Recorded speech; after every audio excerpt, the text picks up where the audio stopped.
The bell just rang on today's trading session for those spot XRP ETFs.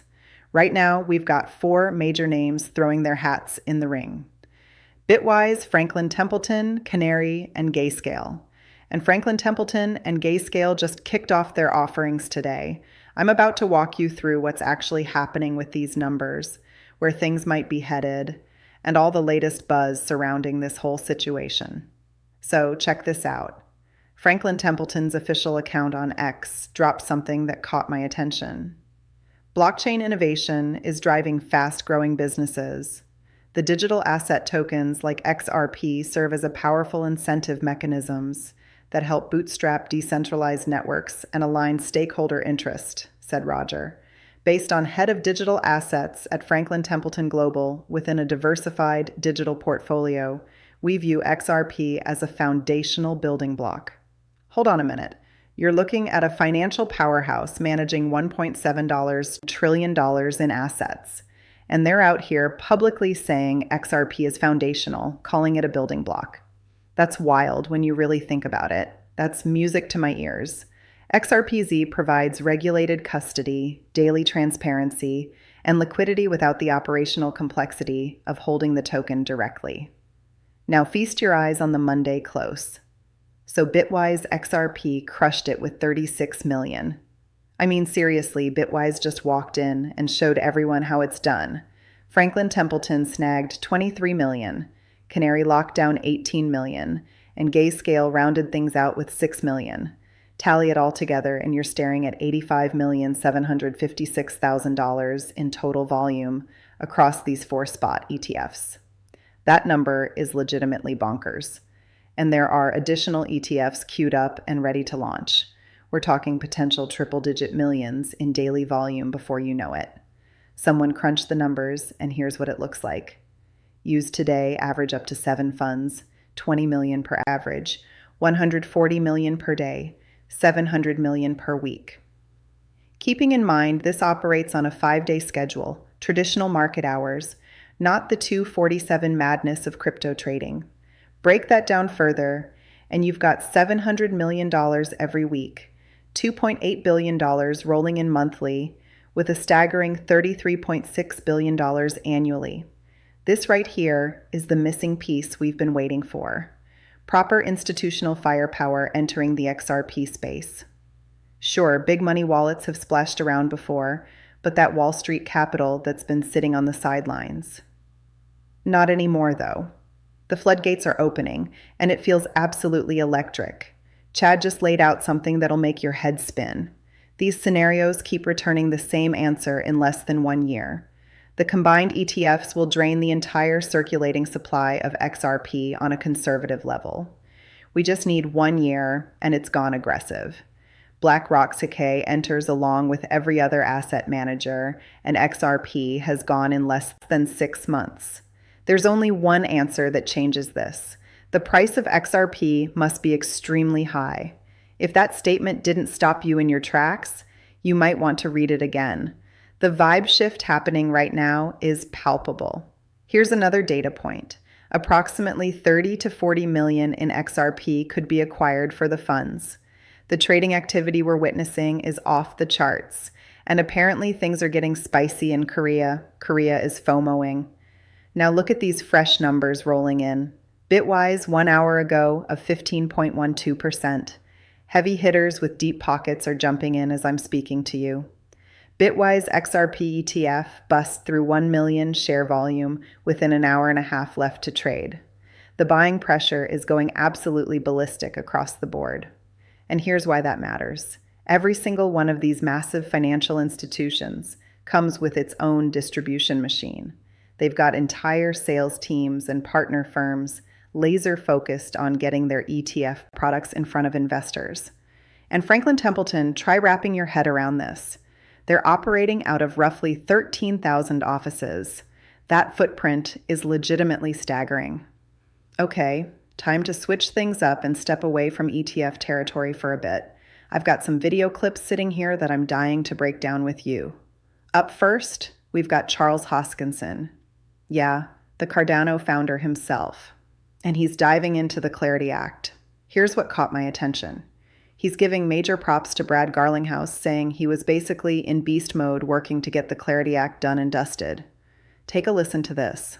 I think the hardest working person on the Clarity Act was Brad. He was in DC pretty much every day, talking to people every day, eating with the president, doing all kinds of things.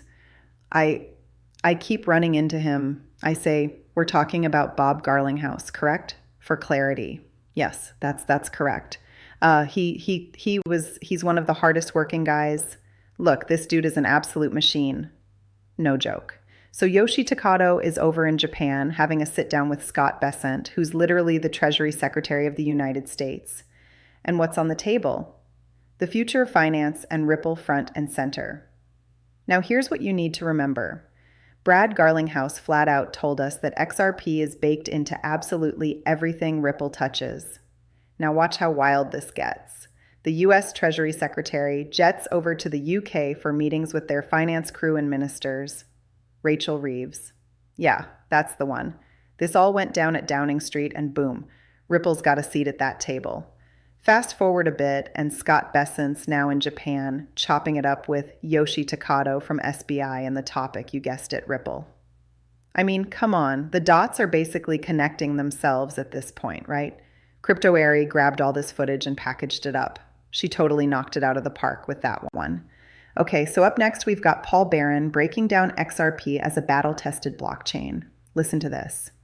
XRP, a battle-tested blockchain originally designed for payments use cases, but broadening to other use cases today. One of the largest and most liquid assets in crypto. I think there will be significant demand for these ETF products. So look, let me paint this picture for you. We're not exactly drowning in layer one blockchains that institutions actually take seriously. And I'm being really specific here when I say institutional grade. I mean the ones where big players are actively saying, we're in, let's do this together. These blockchains have got to pass some pretty hardcore checkpoints. We're talking trust frameworks, compliance standards, KYC protocols, AML requirements. Basically the whole 9 yards that traditional finance demands before they'll even think about integration. And now throw stablecoins into this mix, right? What we're witnessing is this massive wave that's way beyond just dollar-pegged coins. Euro-backed versions are here.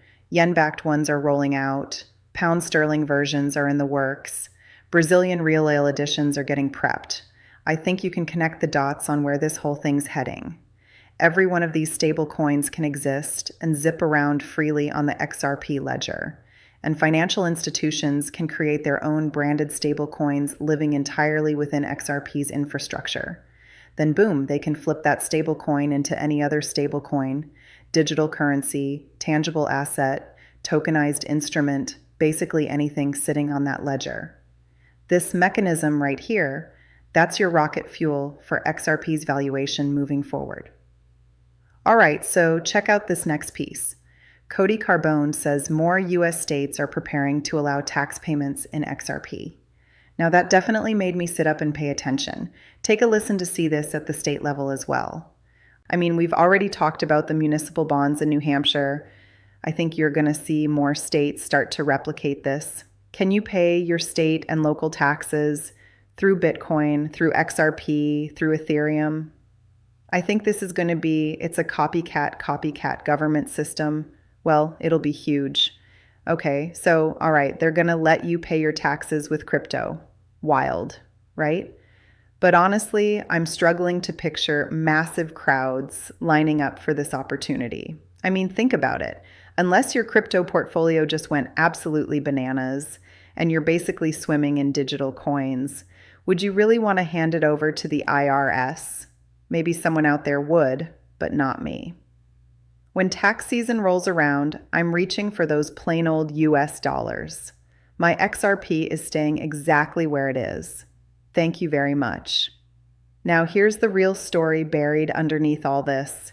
The government wants crypto badly, but there's a catch. They can't just waltz into the market and start buying Bitcoin and XRP with taxpayer money unless Congress says it's okay. That's the whole reason the Bitcoin Act is being pushed through right now. They need that official permission to spend public funds. So what does this tax thing actually accomplish? It's basically a workaround. The US government gets to stockpile XRP, Solana, and whatever other major cryptocurrencies people decide to pay with, all without spending a single dollar to buy them. Pretty clever when you think about it. Once they've got their hands on all that crypto, what happens next is anyone's guess. And if you want some extra background on this, you can pay taxes in certain US states using cryptocurrency, including XRP, but this is not widespread and typically involves a third-party processor. Additionally, gains in income from XRP and most other crypto assets are subject to federal and often state taxes, treated the same way as property tax in the US.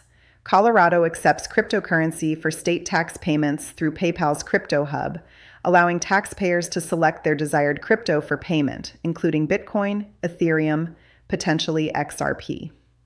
Other states like Florida and Wyoming have launched or proposed crypto-friendly tax programs. Payments are converted to dollars via the processor. So I'm thinking they probably aren't hanging on to it for the long haul, unless, wait for it, they've been quietly shuffling around some regulations when we weren't looking. All right, next up, dethrone Bitcoin to take the #1 spot on South Korea's latest exchange. Okay, can we just take a moment here? Seeing XRP sitting above Bitcoin on literally any platform makes my day. And shout out to Korea because they are not messing around right now. Now, here's where things get spicy. Remake just laid out some numbers that'll blow your mind. 92% of the world's banks still don't have direct SWIFT access for US dollar payouts. That means slower settlements, trapped liquidity, and correspondent fees eating away at their margins.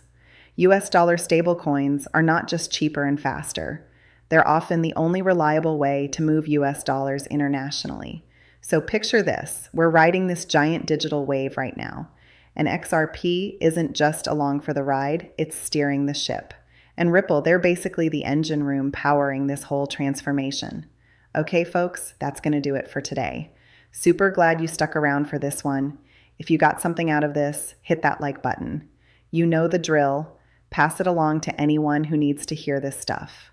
And hey, throw your thoughts down in the comments. I genuinely want to hear what you're thinking. Thanks for giving me your time today. See you in the next upload.